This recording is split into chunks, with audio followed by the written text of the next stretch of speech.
Hi folks, Smudge here, and in today's video we're going to be looking at an extract from one of the most recent Coffee Beans and Music Scenes episode, in which myself and my good friend Tony Ross discuss, can you use headphones exclusively for music production?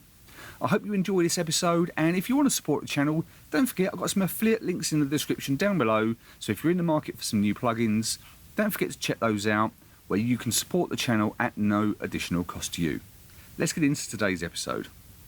And with that, this ties us really well onto this spotlight topic. And the spotlight topic for this week is, can you use headphones exclusively for music production? And we're going to come at this from different ways, with different thoughts, different processes, different tips, and we're going to look at things like the types of headphones, the use, the applications, and then we'll look at some of the software, the output, and the output interfaces, and how you can actually have your connectivity with all your computers. So, can you use headphones exclusively for music production? Tony, what's your thoughts? My thought is yes. The answer is basically yes. And in my case, absolutely essential, because I don't have a treated room and I'm not actually listening to music in the studio. So generally, I think it's really essential that I have a good set of headphones. I don't have a premium set of headphones, but I have a really good mid-range budget set of headphones, and they're open back. And I probably, to finalize my mix and just make sure that they sound how I want them to sound, that they translate, I will really rely more on headphones than I do studio speakers. I'm sure that's the case for a lot of musicians working in their home studios that don't work in a treated environment. So absolutely, yes. I think it's I rely on headphones. So typically what I'll do is that when I'm doing production work and I'm just trying to put ideas together, I will use my studio speakers. And I've got two sets of studio speakers, one which is reasonably expensive and the other one which are sort of budget speakers. So I try to see how it's translating already when I'm doing production work. But then when I get down to the mix, I probably will then just rely a little bit on the speakers still. But when it gets down to the nitty gritty, I'm probably relying 100% on my sound referencing software. And also on my headphones. So I think it's pretty much essential for my particular circumstances. Yeah. I mean, I would echo all of your comments there. To be fair, you can, certainly in my opinion, I think you can absolutely work exclusively on headphones for music production. Yeah, there's different types of headphones, and some have different applications, and some are more. Let's say they're more geared towards certain use cases than others, but there's absolutely no reason why you can't use headphones exclusively for any form of music production. From a personal perspective, I prefer to record. Let's caveat this. I prefer to record using speakers, except for when it comes to vocals, because obviously you don't want any bleed from the speakers coming into your microphone. But for all of my engineering tasks now, I'm exclusively in headphones. So it's kind of like Tony says, the challenge with any kind of monitoring setup is ensuring you've got an accurate setup. And if you're in an environment where it's not treated, and you don't know what's being masked, the reverberation might be excessive. You don't know where the frequency imbalance is. Headphones are going to be your best friend, because it kind of takes all that out of the equation. We've mentioned this before. It might be something I've mentioned before on the Mastering in the Box channel, but there is no such thing as a truly flat headphone.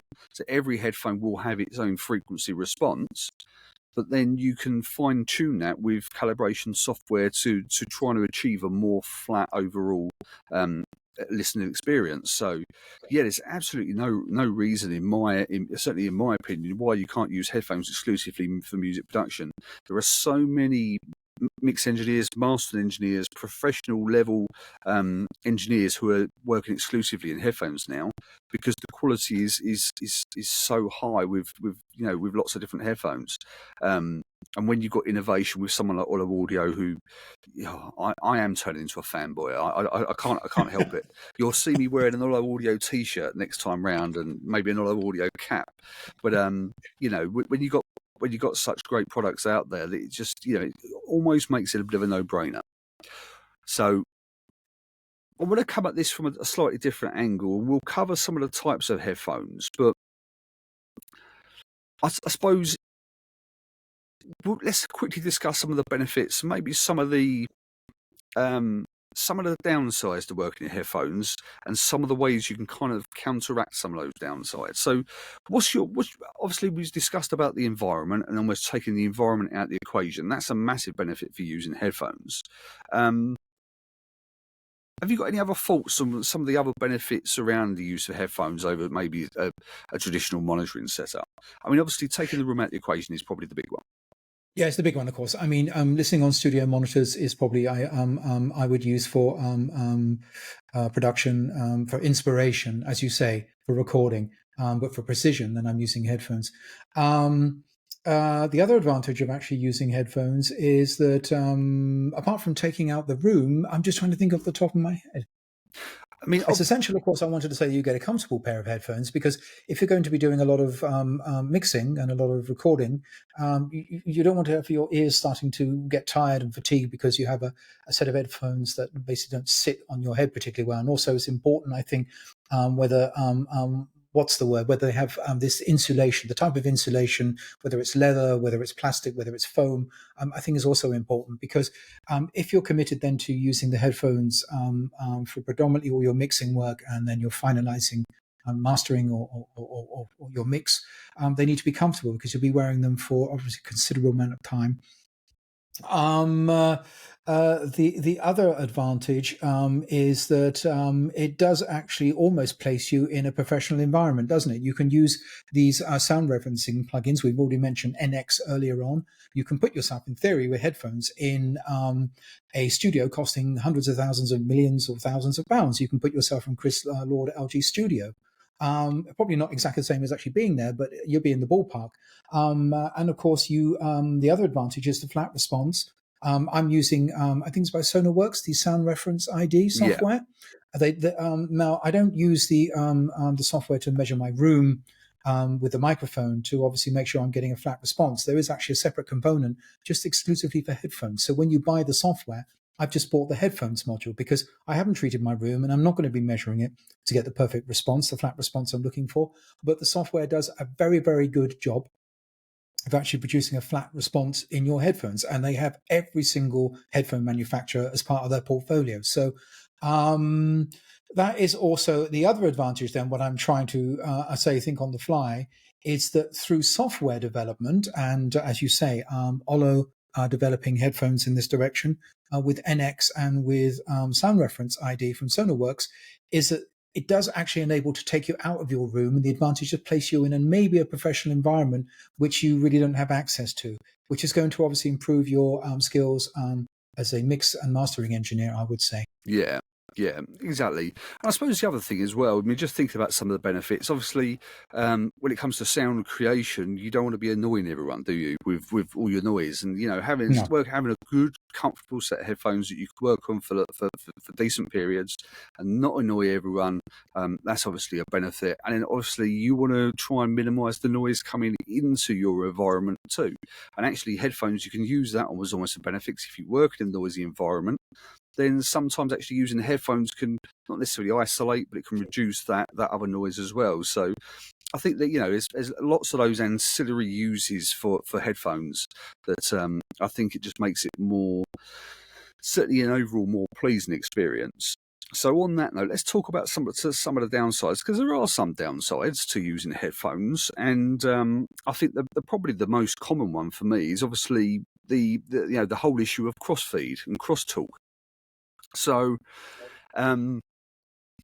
try and put this into kind of a simplest, into simple layman terms. Is one of the things that the experiences you get from using speakers is if you have a left speaker and a right speaker in a traditional stereo format, and obviously that sound comes at you from different angles, but because it comes at you from different angles, you don't just hear the information from the left speaker into your left ear and the right speaker into your right ear. You obviously get information from both speakers into both ears. And you obviously don't get that with headphones. So you're getting all the information from your left can in your left ear and the right can in the right ear. So you do lose that crosstalk. and this is something that's obviously we can use software to try and replicate. So the one that I use is probably one of the most popular ones is Can Opener by Goodhertz, and it's Mm. fantastic, and it just tries to emulate the cross talk between or cross feed between the speakers in a headphone format. So that's certainly probably one of the big ones when it comes to use of headphones. Is you're not going to have that stereo feel from using speakers, because obviously, you've only got information coming in one ear and directing the other ear. You're not going to have information coming from both speakers into both ears. But you can use software tools to kind of replicate that. So there are tools out there for that. What else, Tony? What other downsides have we got for using headphones?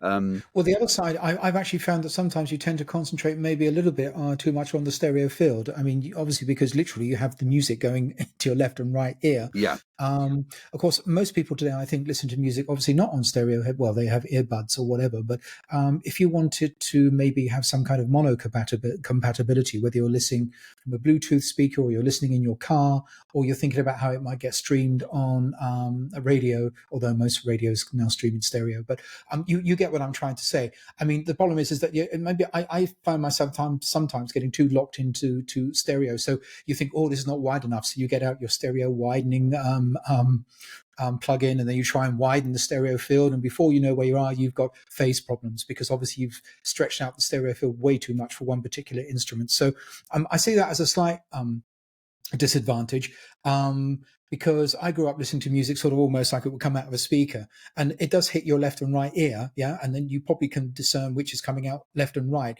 but it's not such an enhanced experience if you have headphones permanently on your head and you can hear exactly what's coming out the left and right. So I don't know whether this is a problem generally, but I found sometimes I get too worried about the stereo spread. Am I panning instruments too far left, too far right? Forgetting that basically is that when we actually listen to this without headphones, it kind of comes as the music comes to us in a slightly different direction. There probably is a technical explanation for that. I have no idea what it is, but I think that could be a little bit of a disadvantage, getting maybe too strung up on the on the stereo field. The other thing I wanted to actually say was actually an advantage. I know we're leaping back to an advantage, but I find that also when you're listening to music on headphones and you value your hearing, is you tend to actually listen to things at slightly lower volume.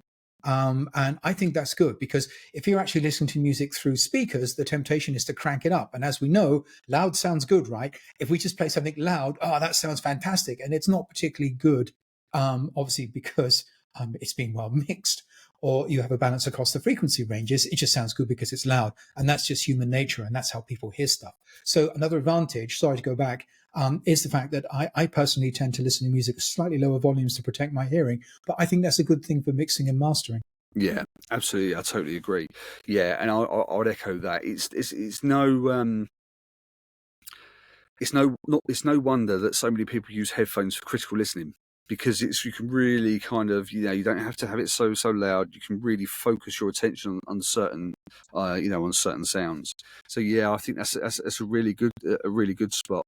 And just going back to the previous comment around the stereo widening, I think it's a bit like any monitoring setup though, isn't it? I think you've got to get really used to how your monitoring setup sounds, and reference against loads of music, so you know what your favorite music sounds or your reference tracks sound, and you get to know them really, really well. I mean, it's not just like listen to them a couple of times, listen to them loads and loads and loads, and know how every single detail, how they sound in your monitoring setup. And then once you know that, it will give you a better perspective on things like, how the stereo whip should sound. And, I think that's just going to be the real key takeaway, regardless whether you use speakers or headphones. Get to know your monitoring setup immensely well, because that will help you so much, moving down the line. So, Yeah, that's definitely good. I do reference actually using headphones when I'm actually using other music for references. Would never do that on a speaker. I always use I reference other tracks using headphones, just purely for accuracy. Yeah. Yeah, absolutely. And I suppose one of the logical downsides to headphones is obviously it's going to be long use and comfort. you shouldn't listen to music on speakers for long periods either. To be fair, because you will still, whether you use headphones or not, you will have ear fatigue.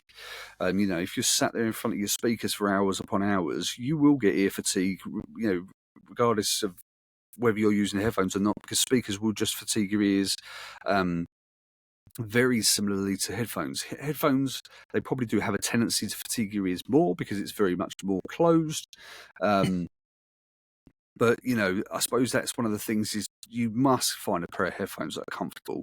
Because if you want to, you know, if you want to spend long periods of time, you know, working on your music using headphones, there's nothing worse, and I can tell you from experience, of wearing an uncomfortable headphone, whether it's the top of the head or whether it's the ears, you know, it can just be sometimes soul destroying when you're sat there and you're just like, I can't do this anymore because my ears are in so much pain that, you know, you have to stop. So comfort is going to have to be key. So I think that's one of the things, probably almost my top recommendation for anyone. Make sure you test headphones out and find some that are comfortable for you, because it is, you know, it can be so painful when you find some that don't fit you properly, especially when you've got like me, they've got ears the size of trophy handles.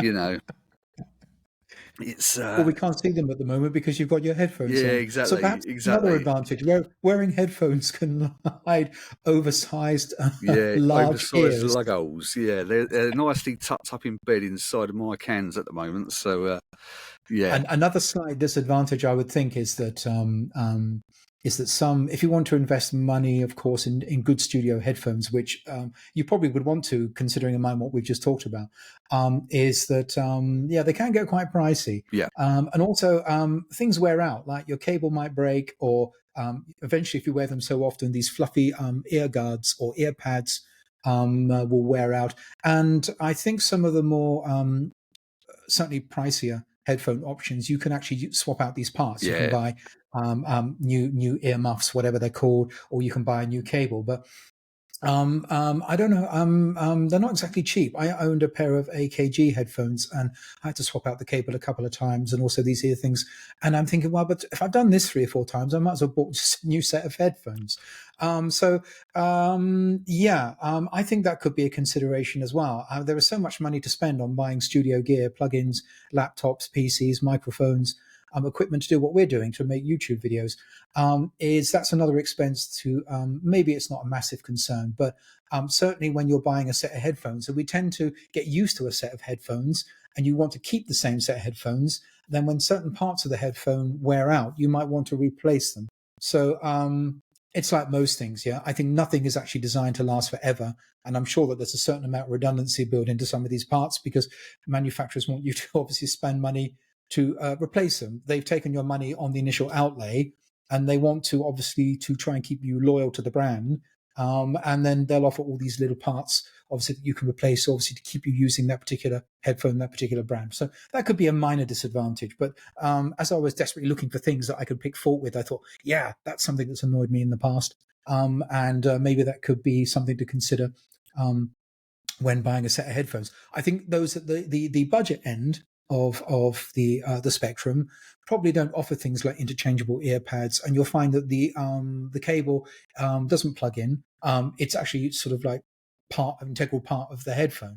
The other disadvantage, of course, if you're sitting and you've got your headphone and then suddenly you go backwards because you love your music, and then you put the wheels of your chair over the cable and then it rips it out of the headphone, then your headphone's damaged and you've got to buy a new set. So that could be another minor disadvantage, is that maybe some of the headphones at the lower end of the spectrum are more susceptible to breakage, and if they break, you have to buy a completely new set, which is again more financial outlay. So these are really small points. But as you asked me to think about disadvantages, I was really scratching my brain, and I think I might come up with a couple. yeah. Well, I would just logically say, Tony, that's why you need to source a pair of headphones from a reputable brand like OLLO Audio Of that course, offer a of 5-year course. warranty on parts for specific parts, so you don't have to worry about things like this. You see, you You've got know. to get that OLLO t-shirt. I'm gonna have to, but no, it's no, you make some good points. It's kind of like anything, though, isn't it? I mean, if you buy speakers, now.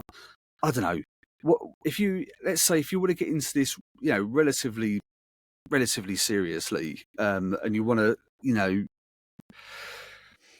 I don't want to go off tangent here, but even if you get monitor speakers, you could easily spend, 3, 4, 5, 6, up to 40 grand. If you want to, certainly for mastering, you want to get mastering grade speakers, say goodbye to 40, 50, 60 grand's worth of money. Yeah. So if you look at it in that respect, then A to D, D to A converters and all things like that, then you got to think about your environment or your acoustic treatment. And I'll tell you what, that's an absolute faff. If you go and spend 500 quid, 600 quid, 700 quid, even a grand, 1,500 quid on a set of headphones, I'm not suggesting everyone rushes out and remortgages to go and do that. But I suppose when, if you think about, if the best set of headphones for you are 1,500 quid, you think of the outlay by the time you've factored in speakers, converters, treatment, the time it will take you to work out what treatment you need, you'll easily spend over that. So yeah, swings and roundabouts, I suppose. There's another argument to be had, actually, Smudge, about this, because I mean, if you're working in a studio, what's the point of me going out and spending a lorry load of money on studio quality speakers when I don't have a treated room and the environment? Yeah. Yes, the music would sound really good, but is that really a good place to spend my money? Probably better to actually say, no, I don't have a treated room. I'm not working in a studio. Get a adequately good set of speakers. But then invest that money in a really good set of headphones if I'm not working in a treated environment. So that is another argument to be had, I think. Yeah. I mean, right here, you'll see right behind me here, that these two panels here, those 3 panels, because technically it's a 3-panel section. And this one right here, the bass trapping in the corners, I can tell you now that they were over £1,000 just for those 2 pieces. So if you think about it like that, then it's it soon adds up for acoustic treatment. But it's one of those things. It's obviously if you prefer speakers, then it's you've got to go down that route. I can honestly say, you can listen to our album by That's Formato Effect, which I actually recorded, mixed in this room. Apart from the parts that were sent to me, were recorded remotely. And I just really just mixed the entire album using the headphones that I have in this environment, in a room without any treatment. And I know you mastered it. And although it was the first album that I ever produced and I ever mixed, I'm quite proud of what we did. And I think it actually sounds acceptable, if not good, in places. You can be the judge of that. I'm sure other people will be. But it just shows you that what is possible. And I was very happy with the outcome. Yeah, it was a great mix. It really was a great mix. It's like the EP, we're mastering the EP. We really didn't discuss about. I think we only discussed one area, wasn't it? When before even the mastering commenced, we only discussed around the bass, and it's kind of just creating that separation, wasn't it, between the bass and the guitars, and taking away, certain areas to allow more space. That's not, that was not. It's not an issue. It's not what am I trying to say? That's not, that wasn't caused as a result of anything to do with headphones. It was just something that could be done to make an overall more a cleaner sound, so to speak. It was a great mix. There was that was the only thing we really discussed before mastering, wasn't it? And even in mastering, it was still very. I'd say it's very light touch. We didn't do much in the mastering stage. It was kind of, obviously bringing the level up, a little bit of character EQ, some saturation. That's really about it. So what you achieved using the headphones for those mixes, I think, was superb. Overall. And I thank you very much. It's very nice of you to say. So I appreciate that.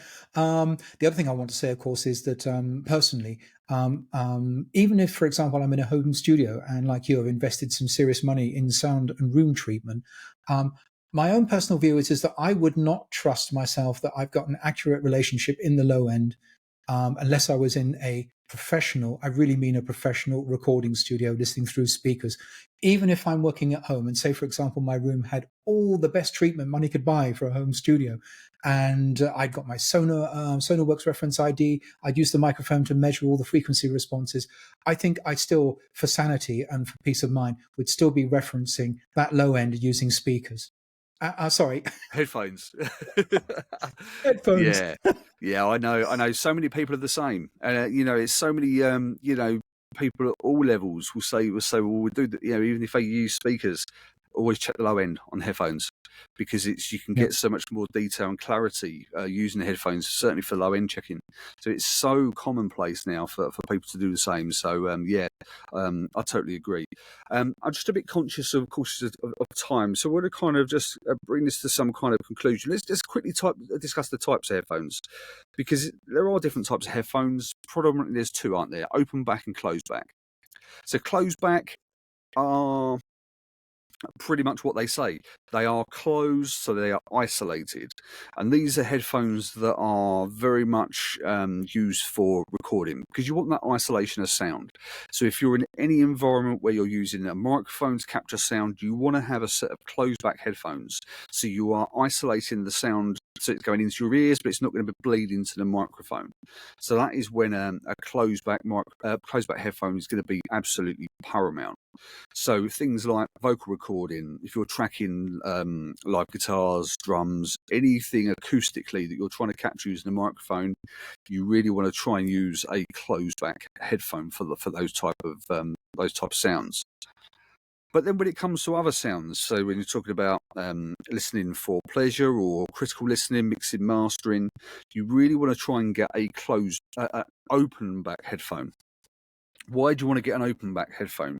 Because the design allows for sound to escape the actual cup itself, which is absolutely crucial for low end frequencies. The problem with closed back is when you've got all of that low end information coming from the actual can itself, you can actually have too much of a build up for certain frequencies. Therefore, you start to lose the actual the actual frequency response, and it starts to become hyped.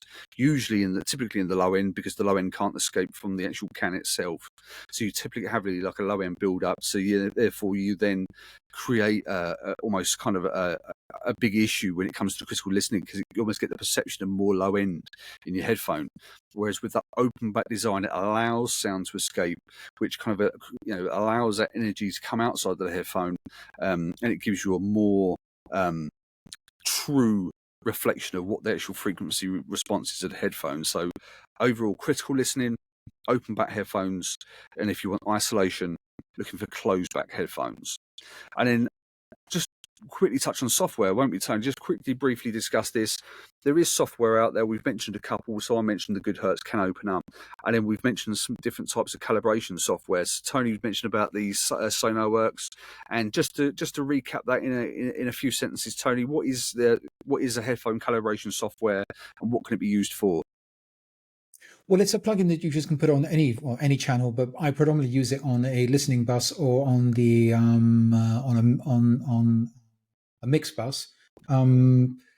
Probably, yeah. You can put it on the mix bus. I think it will just basically reproduce a frequency range that matches the bias, if you like, or the frequency spectrum of your headphones. So the problem, of course, is that if you're just listening in a natural environment, you'll have peaks and troughs all the way from the frequency spectrum, right down from 20 hertz up to 20,000. So this will attempt using a profile that the software company will provide that will actually then flatten the frequency response to give you as a neutral response to the frequency of your music as possible. Now, some of them actually, I'm using SonarWorks Sound Reference ID. It's not 100% perfect, but that's essentially what it does. So then you can really trust what you're hearing. So that low end information, or maybe some of the information at the high end of the frequency spectrum, you can accurately assess what's going on in terms of the music you're mixing.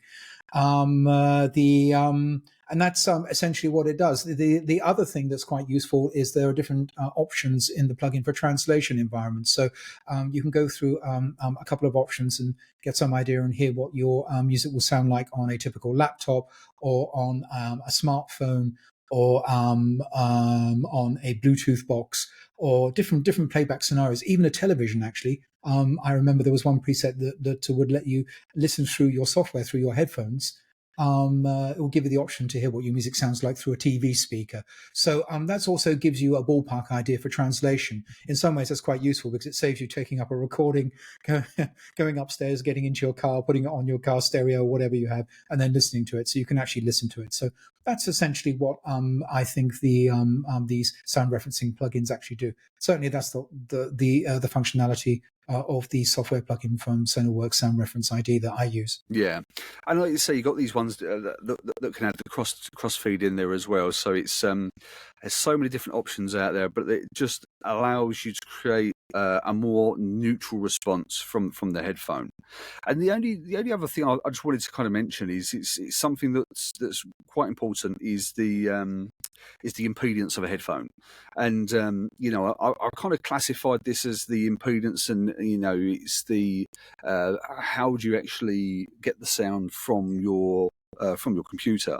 And obviously you're going to need some form of dedicated, where it's an interface, digital to analog converter, etc. So you know, you're talking things like, do you go down the route of an interface and use the dedicated headphone jack on the interface? If you're going to go down that option, obviously you need to make sure that the impedance of your headphone, let's just make sure that your headphone, the output of your interface can drive those headphones. Because if you have the headphone output of an interface and it hasn't got enough power to drive a high impedance headphone, you're going to start to have problems about how you hear, hear through your headphones. So you really want to focus on that as well. You can get dedicated headphone amps and headphone digital analog converters. So it's, you know, sometimes they come in a combi unit, or sometimes you buy the items separately. So you have a headphone amp that then connects into the actual digital to analog converter. Sometimes people just like using an interface, but you need to make sure that you get a headphone with an impedance that matches the the output of your headphones, or vice versa. If you choose a headphone that's got a high impedance, then make sure you can get a source that's going to drive enough power to it so you can get the best sound possible from your headphone. So that's it for today's video, and as we've discussed, headphones can be a fantastic tool for any music production purposes. So maybe if you're not in the most ideal setup, then maybe give headphones a try. There are some fantastic headphones out there, with my favourite being, of course, OLLO Audio. I'm such a fan of OLLO Audio, and now being an endorsee of the products as well. I just think they're absolutely amazing. So I'll leave links in the description down below if you want to check OLLO Audio out as well. So that's it for today's video. If you like this video, please don't forget to give it a thumbs up. And if you want to see more content, then please don't forget to hit that subscribe button, and make sure you tick that bell and select all to receive notifications on all of our videos moving forward. And if you want to support the channel, then don't forget there are some affiliate links in the description down below. These affiliate links are where you can buy a plugin that you're after in the market, maybe from Plugin Boutique, for example. And if you purchase using my link, then you get the plugin. I get a small commission off the back of it at no additional cost to you. So any funds raised will keep going back into supporting the channel. Thanks once again, and all that's left for me to say is I hope you'll keep safe and well, and I'll see you in the next video coming real soon.